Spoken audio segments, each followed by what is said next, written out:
Bob Kravitz, the Athletic senior staff reporter, and has been covering Indiana sports for a long time. Where does this rank on top stories that you've covered in Indiana sports history? First, let me just say I am not a millennial, but I am the owner-operator of two of them. This is number one. We were at a ball game when we found out that Brad Stevens had taken a job with the Boston Celtics, so that was up there. The brawl, that was up there. But as far as where the hell did this come from, what is going on, what has happened to our lives, this is numero uno. No question about it, because I thought that he might not be a long-timer, honestly, as I've come to know him over the years, and as the injuries have continued. But for it to happen just 2 weeks before the season, when it appeared that he was on the right track to return, this is number one. I said this about 15 minutes ago. There are football players, but then there are also people who play football. And I think Andrew Luck feels like a person who plays football, not a football player. Does that make sense? Well, we want our athletes to be well-rounded. We want them to have interests outside of the sport they play. And that's Andrew. I mean, Andrew cares about architecture. He cares about the world. We've had conversations about the political ramifications of different soccer games, Barcelona versus Madrid and all that kind of stuff. He cared about stuff outside of football.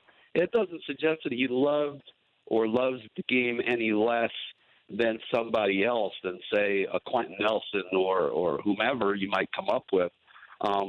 But he is a guy who is multifaceted. He stayed in college a fourth year when everybody knew he could have come out after his junior year or even after his sophomore year. So he's just a different cat. And, I think we all recognize that from the start. If you had one question for Luck today, what would it be? When are you coming back, dude? Do you think he's coming back? I saw some of my colleagues from the Athletic, Steve Holder and Zach Kiefer, on TV last night. They both think that he's done. I don't think that he's done. Just the way Pat McAfee was ready to come back. Pat McAfee retired at the age of 29 as well. And I always felt that at some point Pat would think about returning, and he was considering a return, specifically to the Chicago Bears, where they've got 27 different guys trying out for the kicker spot. I do think that Andrew Luck at some point is going to start feeling really good physically and emotionally, and I may be in the minority here, but I have this weird feeling that at some point we may see Andrew Luck again. We may see him in a Colts uniform. I don't know. I'm sure they did this, but my initial thought was, after the shock, then I wonder if they could have said to him, take the first 4 weeks off, or take the first half of the season off, get healthy mentally, physically.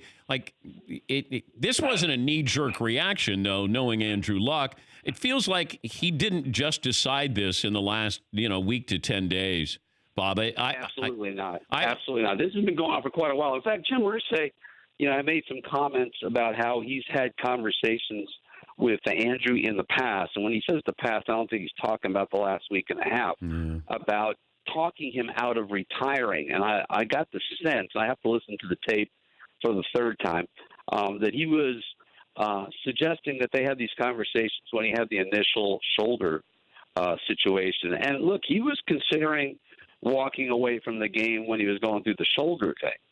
So, somebody had asked me, are you surprised about this? And yeah, I'm surprised at the timing, but I really thought that in the long term, if this ever happened again, he may say, the hell with this. It's just not worth it. And, he's newly married. He's got a child on the way, I believe in November. So, he's got other things on his plate. And I I give him credit. As a somebody who consumes sports, writes about sports. I loved watching him play. He was one of the top players in the league, and I think he had a chance to be an MVP sometime in the next 2 or 3 years if he could have stayed healthy. And certainly behind this offensive line, you had every reason to believe things were going to get a lot better. But at the same time, Dan, I'm sure you saw some of the press conference. He's exhausted. He is so completely emotionally exhausted. And I don't know if it rises to the level of a clinical type of depression or what have you, but he is really tired and down, and this process has taken so much out of him. I just don't know what's left for football or anything else for that matter. What's your reaction to the national media's reaction to the Indianapolis fans' reaction at the game when Andrew Luck announced his retirement? Give me a minute to process all those things. But I don't blame the fans because, first of all, there wasn't a lot left of them. It was a preseason game. The people who stuck around to the end to boo him were probably people who had a few cocktails, because if you're at a preseason game until the fourth quarter, chances are, you haven't been drinking apple juice. And I just think they were confused. They felt betrayed. And I wrote in my column that it was the wrong response, but at the same time, I completely understand. And it's not an Indianapolis thing. It's not a Boston thing. It's not a Chicago thing. I just think that, they feel like they've been toyed with now for the last 2-3 years with all this stuff. And I just think it was a sense of betrayal and a sense of complete confusion.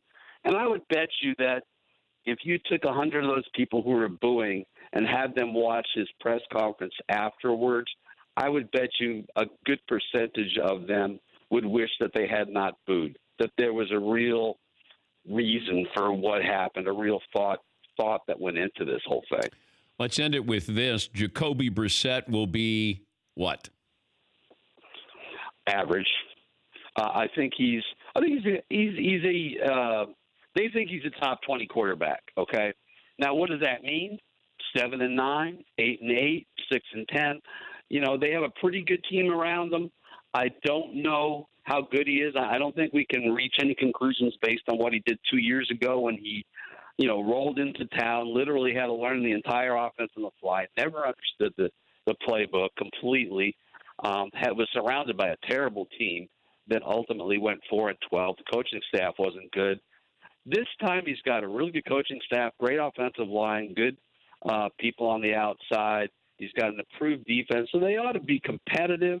I don't know that they're a playoff team. With Andrew Luck, not only were they a playoff team, I thought they were a Super Bowl contender. So I think they move on, and they'll make the decision at the end of the year. Do they move forward with Jacoby Brissett, or do they, tank for Tua? Good stuff, Bob. Good to check in with you. Hope you're doing well, and good luck with The Athletic.